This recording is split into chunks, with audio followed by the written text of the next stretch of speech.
Unlike with Irina Sarutska, and to a lesser extent with Charlie Kirk, the mainstream media, talking heads, and even Hollywood trades reacted with genuine shock, disgust, and horror at the alleged cancellation of Jimmy Kimmel, and many are quick to scream shenanigans, blaming it on fascist overreach from the Trump administration, trying to take down the valiant voices of our democracy.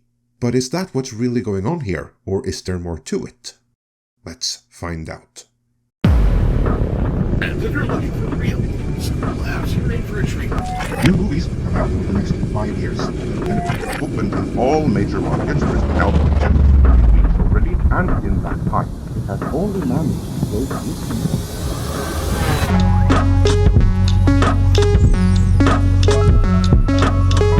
The mainstream media is in shock and uproar over what happened with Jimmy Kimmel, which they consider beyond the pale. Deadline Hollywood cited the Hollywood reaction, with the consensus being that this is actual cancel culture, something they ironically have been championing for years, but they only intended that for the likes of Gina Carano, Dean Cain, and others who didn't pass their ideological purity test. But now, when it happened to someone as virtuous as Jimmy Kimmel, now it's a problem. It's still not a problem when it happens to someone who doesn't share their politics, mind you, then it's good and well.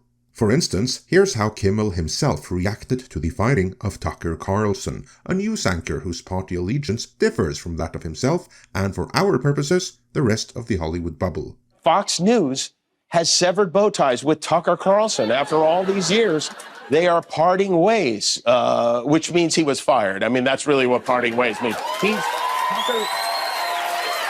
Tucker couldn't be reached for comment. He's already on a plane to Moscow to meet with his manager. But what a shock. I mean, what an absolutely delightful shock this is. Now Tucker can spend more time at home tanning his testicles and touching himself to that sexy green M&M. Sadly, he's probably not done poisoning old people's brains. The question now is, where will he do it next? Will he go to OAN? Will he go to Newsmax? Will he crawl back up Satan's fiery beehole from whence he came? We don't know. One of the most despicable mother Tuckers ever to appear on American television. Not much sympathy to be found there, but over Kimmel, there's plenty ire in the Democrat Party, because Jimmy Kimmel is a loyal apparatchik and influencer of theirs. Or propagandist, as I like to call him, and now they vow revenge, according to Deadline Hollywood, and they call for the FCC chair to resign. And with the FCC, things start to get corporate and complicated. But before we get to that, let's go back in time and see where this started. In the aftermath of Jimmy Kimmel, ever the partisan influencer, rewriting reality by normalizing the idea that the killer of Charlie Kirk may have been MAGA, despite the mountains and mountains of evidence to the contrary. But a good propagandist will of course gaslight to clear his side, and that's precisely what Jimmy Kimmel did.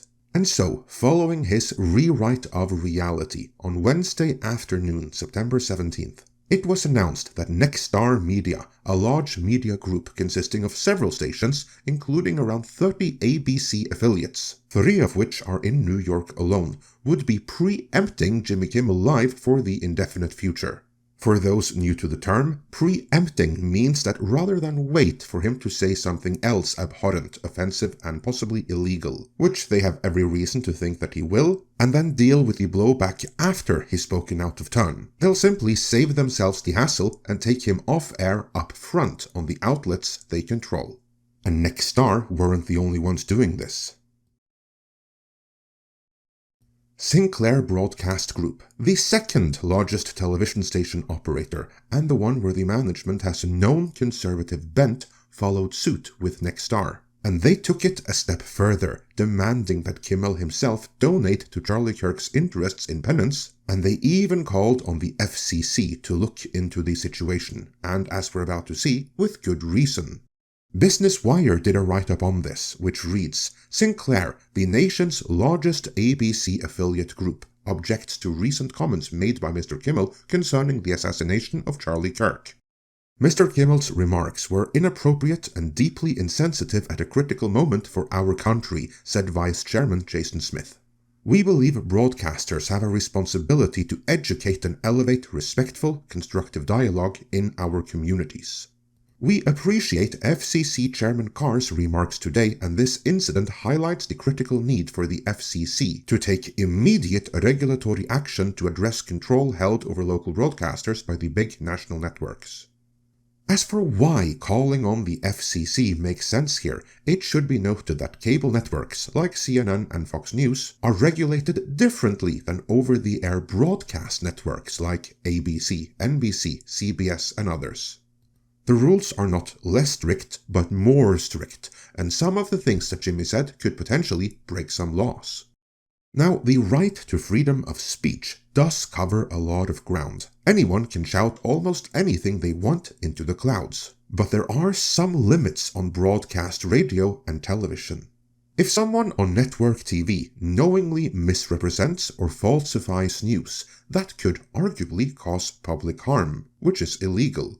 So Jimmy Kimmel's attempted rewrite of reality actually could, in a given situation, be found to be illegal, and it could be found to be that regardless of who is in the White House, which would make preempting him not only defensible, but commendable, and even a legal necessity. As far as anyone on the outside can tell, it was Sinclair adding their weight to that of Nexstar, all while emphasizing the severity of Kimmel's words that caused ABC to take action. Or more accurately, that made Disney take action and pull the plug on Kimmel altogether, because it was later revealed that it was Bob Iger personally who made the call, as in the decision, while Dana Walden made the actual phone call to Jimmy Kimmel. So far, there is nothing partisan here.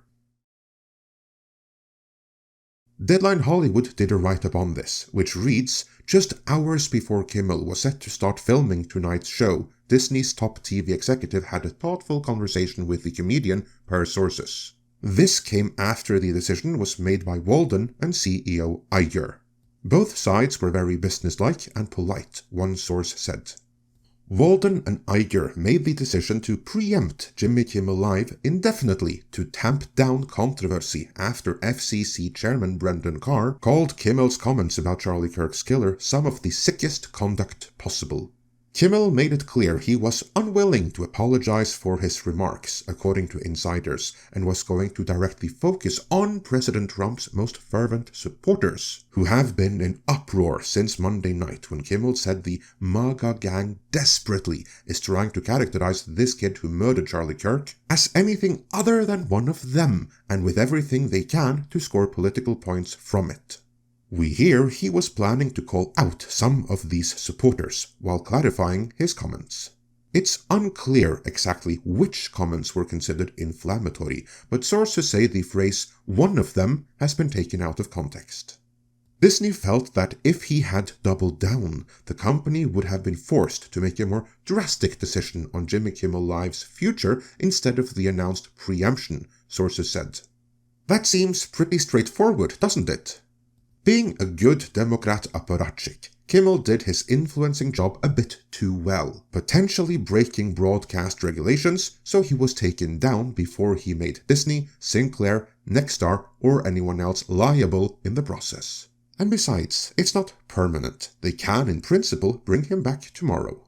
This, however, is where things get complicated, and where different parties can read different motivations into the situation and even politicize it. You see, Nexstar just so happens to be in the process of acquiring rival broadcaster Tegna, and in order to go through, that acquisition needs to be signed off on by the FCC and its conservative firebrand chairman, Brendan Carr. As pointed out by the New York Post, the backdrop to all of this is Carr, a long-time telecom lawyer who is the new sheriff of the broadcast industry. Carr has been warning networks, large and small, that he's taking one of the most expansionary views of the agency's regulatory edict to make sure programming is in the public interest. First Amendment concerns be damned. Which is another way of saying that public interest comes before Kimmel's interest in rewriting reality for his party.